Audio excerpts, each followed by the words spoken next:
श्री स्वामी समर्थ. मी जे माझ्या डोळ्यांनी बघितले होते ती माझ्या आयुष्यातील सर्वात मोठी चूक होती. माझी नणंद वैशाली अतिशय प्रेमळ आणि साधी होती. तिच्यासाठी जेव्हा स्थळे येत होती तेव्हा ती खूप आनंदात असायची.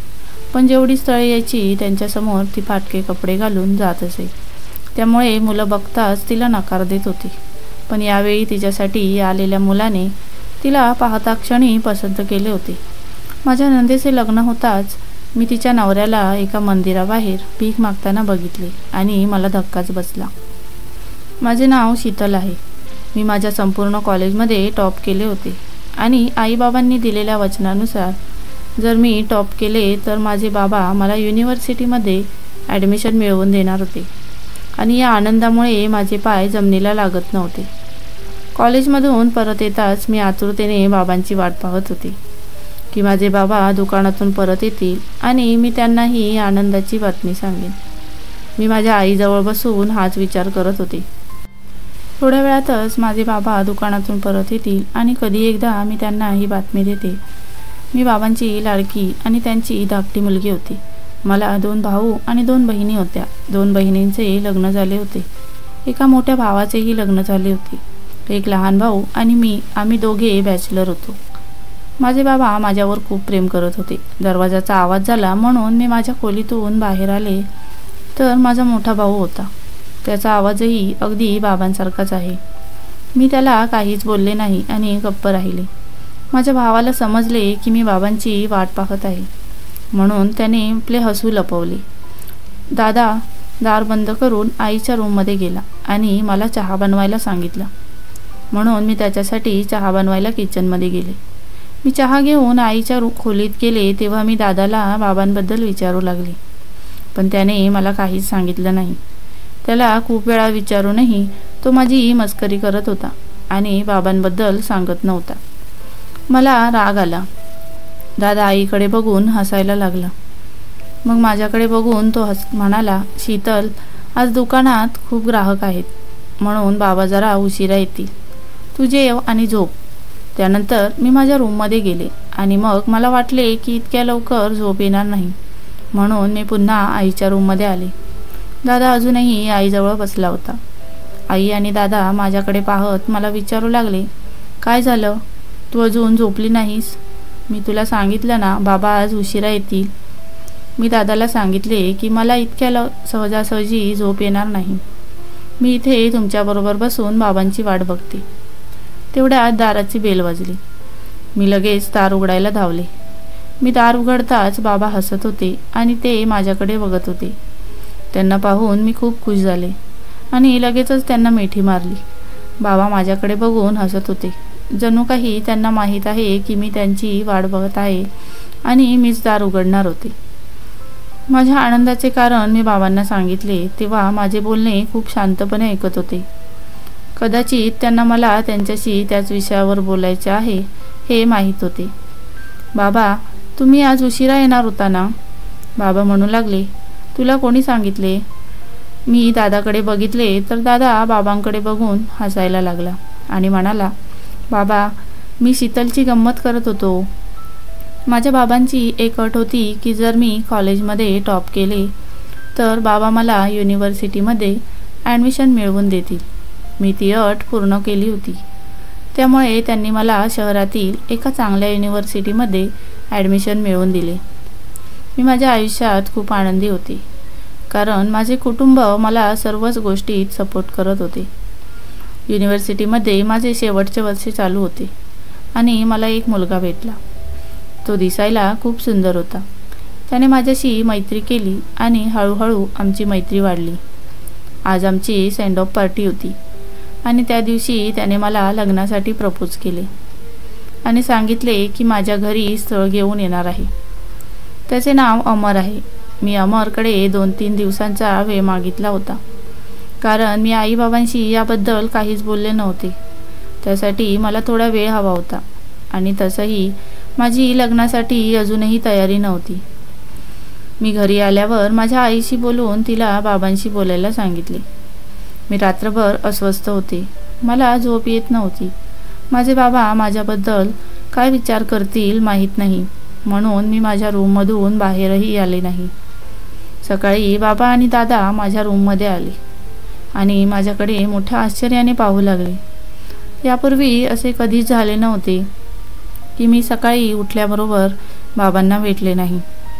मग आज मी माझ्या रूममधून का बाहेर आले नाही म्हणून बाबा माझी वाट पाहून माझ्या रूममध्ये आले होते.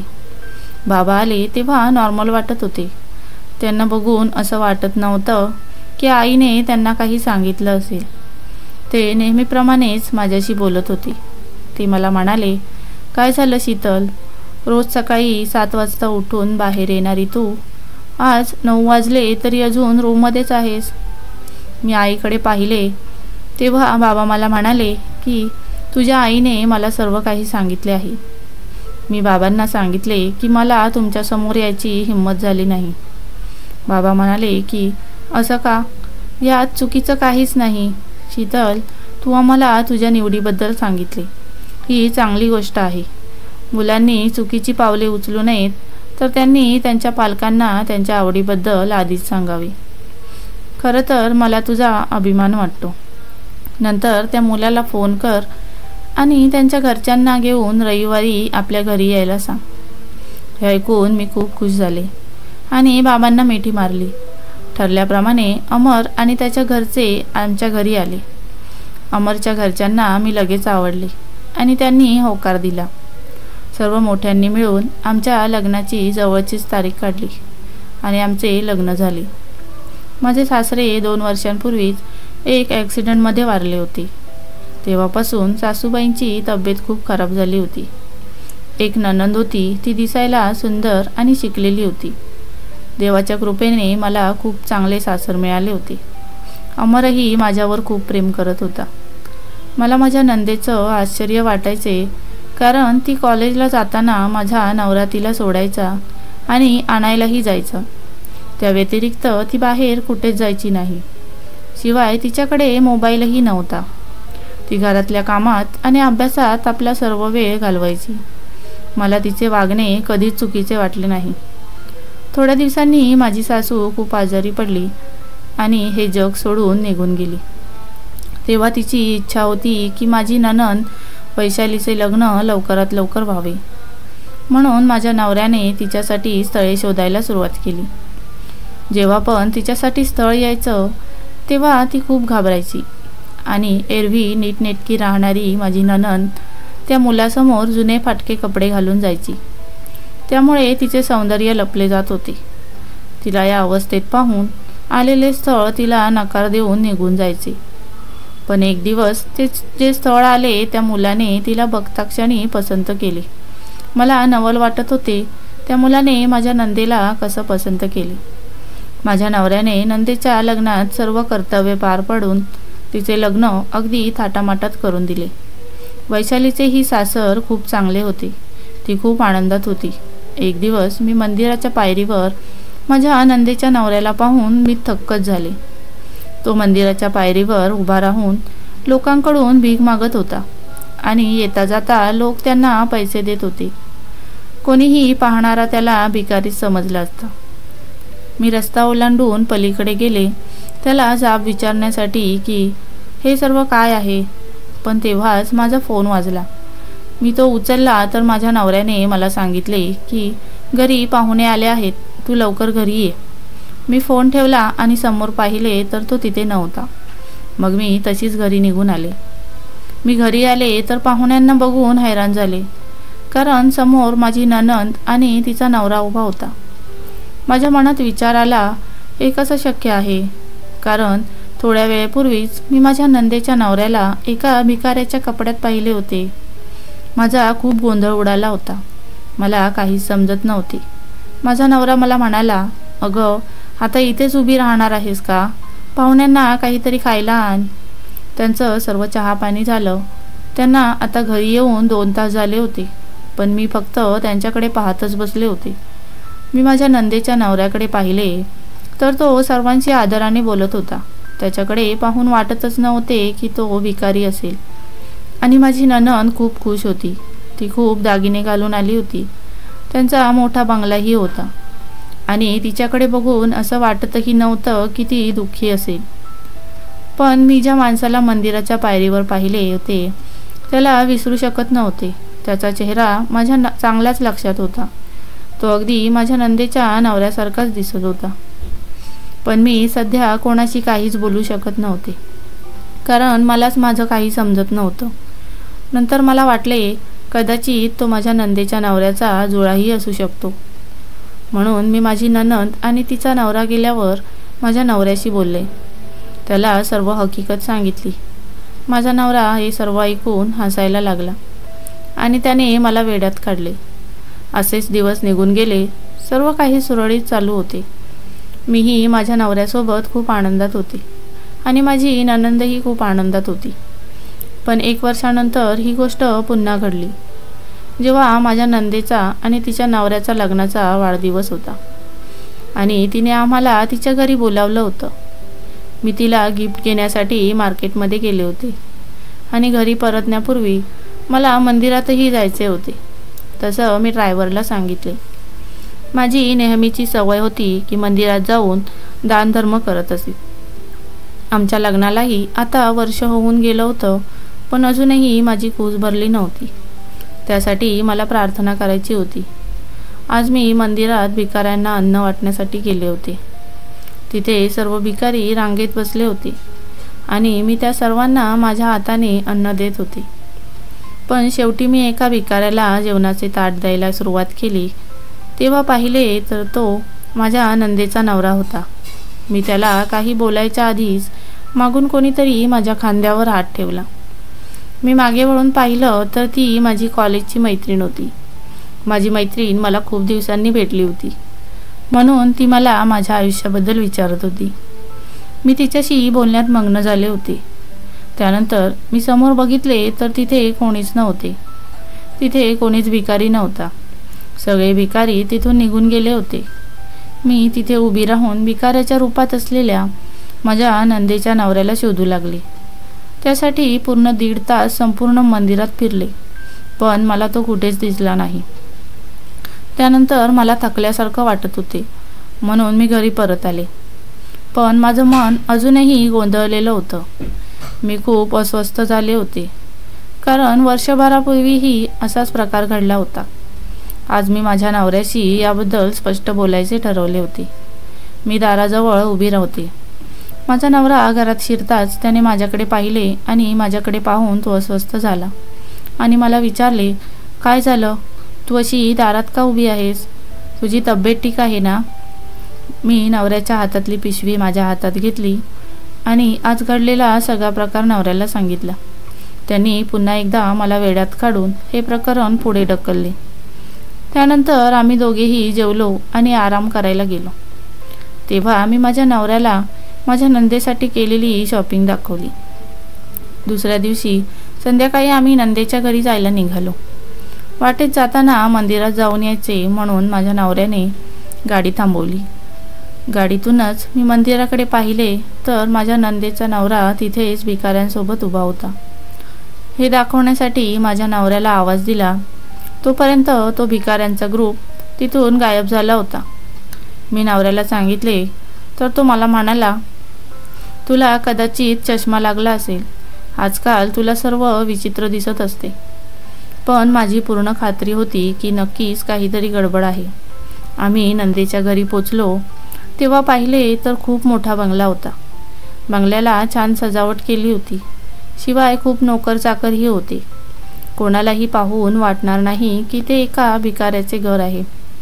मला माझ्या डोळ्यांवर विश्वासच बसत नव्हता. पण काहीही झाले तरी आज मला सर्व सत्य जाणून घ्यायचे होते. आम्ही आत गेलो. माझी नणंद खूप सुंदर दिसत होती. तिने खूप दागिने घातले होते. एका क्षणासाठी मी सर्व विसरून गेले होते, कारण माझी नंदेच्या चेहऱ्यावर सुख आणि समाधान दिसत होते. तिचे सासरे खूप मोठे माणूस होते. खूप लोक पार्टीला आले होते. सर्वजण माझ्या नंदेच्या सौंदर्याची तारीफ करत होते. ते सर्व ऐकून माझा नवरा आणि मी खूप आनंदात होतो. थोड्या वेळाने तिथे केक कापला.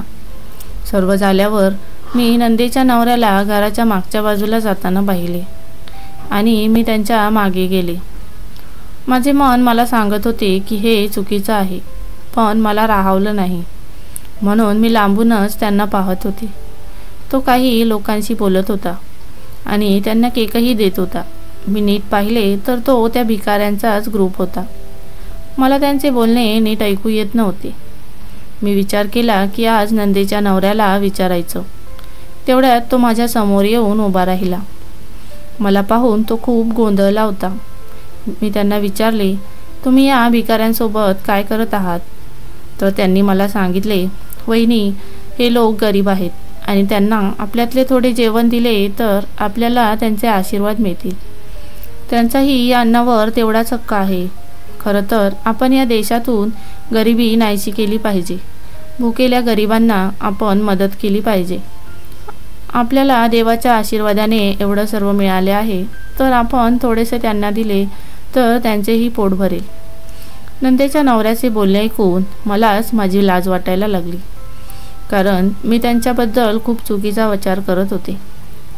त्यांचे मन तर खूपच मोठे होते. मग मी हसले आणि तिथून निघून गेले. मी हॉलमध्ये आले आणि अचानक मला चक्कर आली. मला त्या अवस्थेत बघून माझा नवरा खूप घाबरला. त्यांनी लगेच डॉक्टरांना फोन केला आणि त्यांना बोलावून घेतले. डॉक्टरांनी येऊन मला चेक केले आणि त्यांनी जी बातमी दिली ती ऐकून तिथे असलेल्या सर्वांच्या ओठावर हसू आले. त्यांनी सांगितले की मी प्रेग्नेंट आहे आणि मला आराम करण्याची खूप गरज आहे. त्यानंतर माझ्या नवऱ्याला एक फोन आला. त्यांनी मला सांगितले की मी तुला घरी सोडतो, मग मला ऑफिसला जावे लागणार आहे. तेवढ्यात माझी नणंद म्हणाली, दादा, तू जा ऑफिसला आणि वहिनीला इथेच राहू दे. तसंही तिथे ती एकटीच असणार, तिच्याकडे लक्ष कोण देणार? तू तुझं काम संपवून उद्या संध्याकाळी ये आणि वहिनीला घेऊन जा. त्यानंतर माझी नणंद एका रूममध्ये मला घेऊन गेली आणि आराम करायला सांगून ती निघून गेली. मला कधी झोप लागली कळलंच नाही आणि जेव्हा जाग आली तेव्हा रात्रीचे 3:30 वाजले होते. मला खूप तहान लागली होती, पण त्या रूममध्ये पाणी नव्हते, म्हणून मी पाणी पिण्यासाठी रूमच्या बाहेर आले तर माझ्या नंदेच्या रूममधून बोलण्याचे आवाज ऐकू येत होते. मी पुढे जाऊन बघितले तर माझी नणंद आणि तिचा नवरा दोघेही बोलत होते. माझी नणंद नवऱ्याला सांगत होती की तुम्ही जरा लवकर घरी येत जा. तुमच्या अशा कामामुळे मला तुमची खूप काळजी वाटते.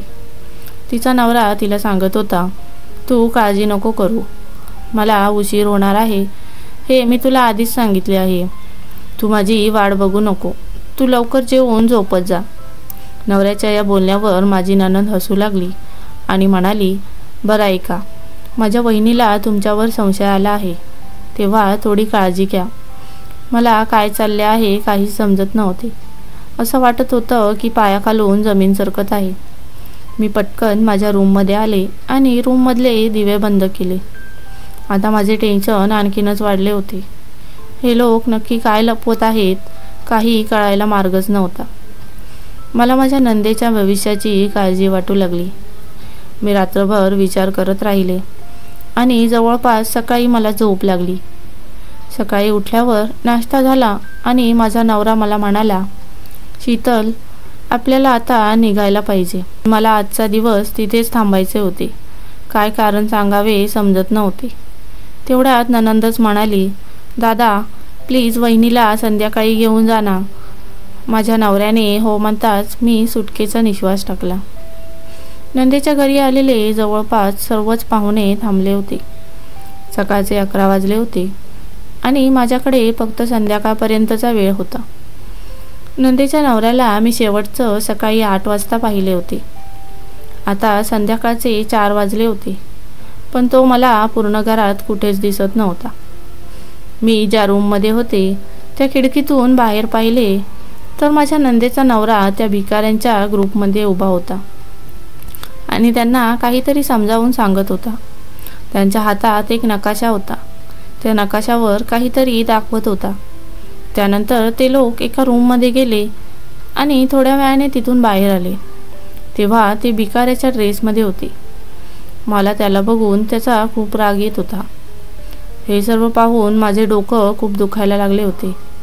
मला आश्चर्य वाटत होते की माझी नणंदसुद्धा यात सामील होती. मला चक्कर यायला लागली आणि मी तिथेच झोपले. 1 तासाने मला जेव्हा जाग आली तेव्हा नंदेच्या घरात जोरजोरात रडण्याचे आवाज ऐकू येत होते. मी खाली आले तर समोरचं दृश्य पाहून माझ्यावर आभाळच कोसळले. माझी नणंद बेशुद्ध पडली होती आणि घरातील सर्व माणसे तिच्या बाजूला जमा होती.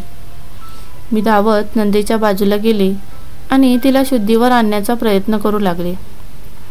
मी विचारले, काय झालं वैशालीला? ती बेशुद्ध का पडली? तर तिच्या सासऱ्यांनी सांगितले, तिचा नवरा जिथे काम करतो त्या कारखान्यात आग लागली आहे. हे ऐकून माझ्या पायाखालची जमीनच सरकली. 2 दिवसांपूर्वी हसत खेळत असणारे घर आता दुःखात होते. हे पाहून त्यांना काही सांगायची माझी हिंमतच झाली नाही की माझ्या नंदेचा नवरा फॅक्टरीत काम करत नाही तर तो एक भिकारी आहे. माझ्या नवऱ्याला हे सर्व समजताच तो सुद्धा लगेच नंदेच्या घरी आला. आपल्या बहिणीची ही अवस्था बघून त्यांना चक्कर यायला लागली. रात्रीचे 10 वाजले होते, पण नंदेच्या नवऱ्याचा अजून कुठेच पत्ता नव्हता. सर्वच खूप घाबरले होते. लोक काय काय बोलायला लागले होते. बिचारी एवढ्या कमी वयात विधवा होईल असं वाटलंही नव्हते. तेवढ्यात एक नोकर धावत आला आणि त्याने सांगितले की साहेब आले आहेत. हे ऐकून माझी नणंद धावत आपल्या नवऱ्याकडे गेली आणि रडायला लागली. तिला तिच्या डोळ्यांवर विश्वास बसत नव्हता. ती म्हणाली, तुम्ही खरंच आला आहात? तिच्या नवऱ्याने तिला विश्वास दिला की तो खरंच आला आहे. मी नंदेच्या नवऱ्याकडे आश्चर्याने पाहू लागले. तर तो मला म्हणाला, वहिनी, मला माहीत आहे तुम्ही पहिल्या दिवसापासून माझ्यावर संशय घेत आहात की कसं या मुलाने माझ्या नंदेला पसंत केले. पण खरं तर मला एक साधी आणि शिकलेली मुलगीच लग्नासाठी हवी होती, जी मला आणि माझ्या कामाला समजून घेईल. मी जेव्हा वैशालीला पहिल्यांदा पाहिले तेव्हा तिच्यात हे सर्व गुण मला दिसले होते आणि ती माझी बायको व्हायला सर्व गुण संपन्न होती. तिच्यासारखं प्रेम माझ्यावर कोणीच केले नसते. दुसरे म्हणजे तुम्ही मला खूप वेळा मंदिराच्या पायरीवर भीक मागताना बघितले, पण तेव्हा माझा नाईलाज होता आणि मी ड्युटीवर होतो. काही लोक भिकाऱ्याच्या वेशात येऊन लहान मुलांना किडनॅप करत होते.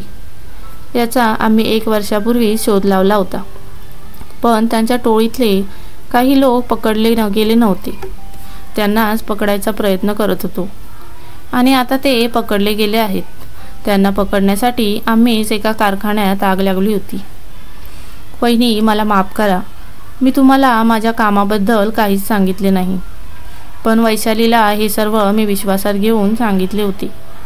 आधीच माझ्या फॅमिलीचा जीव धोक्यात होता आणि त्यात मला तुमचाही जीव धोक्यात घालायचा नव्हता. मी एक CID ऑफिसर आहे. हे ऐकून मला माझी लाज वाटली. मी लगेच नंदेच्या नवऱ्याची माफी मागितली आणि त्यांनीही मला मोठ्या मनाने माफ केले. आता आम्ही सर्वच आपापल्या आयुष्यात खूप खुश होतो. 9 महिन्यांनी मी एका मुलीला जन्म दिला आणि रोज देवाकडे प्रार्थना करत होते की माझ्याही मुलीला माझ्या नंदेच्या नवऱ्यासारखा नवरा आणि सासर मिळू देत.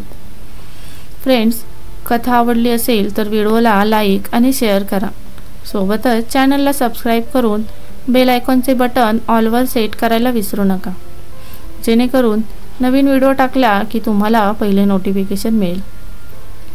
चला तर मग पुन्हा भेटूया एका नवीन कथेसोबत. तोपर्यंत स्वतःची काळजी घ्या. Thanks for watching.